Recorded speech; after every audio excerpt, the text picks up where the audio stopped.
A quick dealio about horizontal and oblique asymptote rules here. Okay, so for the first equation here, if we look at our degree in the numerator is 1, our degree in the denominator is 2. Yes, I'm looking at my exponent here, right? This is my exponent of 1.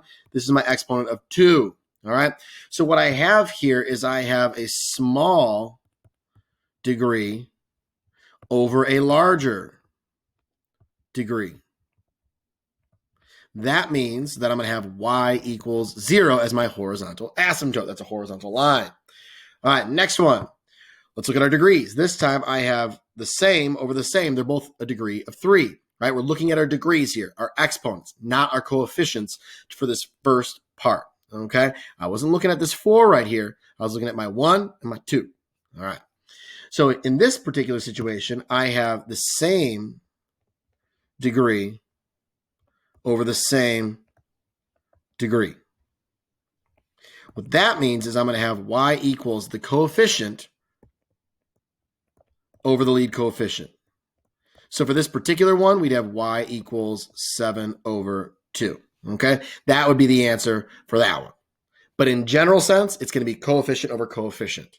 This one is just always y equals 0. If we have a small degree over a large degree, it's always y equals 0. This one here, it changes based on the numbers up front, right? My coefficients were 7 over 2, my lead coefficients, the ones in front of the term with the highest degree.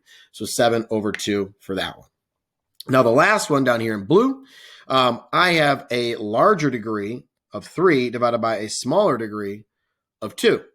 So when I have large over small, large degree, large, I'm going to move myself out of the way. Whee, right up here. Okay. Large degree divided by small degree. Degree. There we go.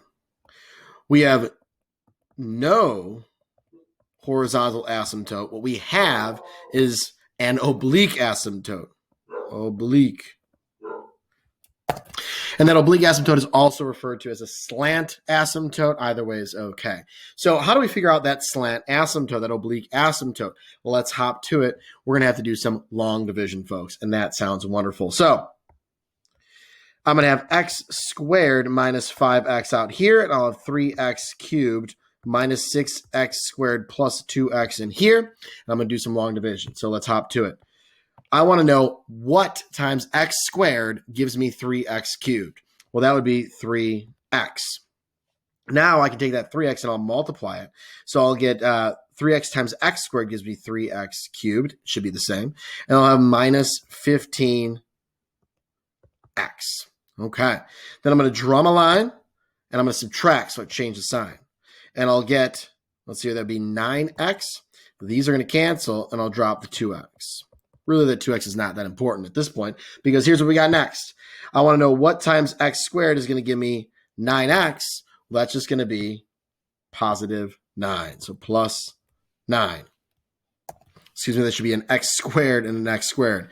Whoops. All right. So that'd be 9 would give me the 9x squared as I want. Now this right here, y equals 3x plus 9 is the equation of my oblique, my slant asymptote. That is wonderful and awesome. Lo siento about that minor mistake there, but at least we caught it, right? Always go back and check that work. You know, case in point right there. Even I make mistakes.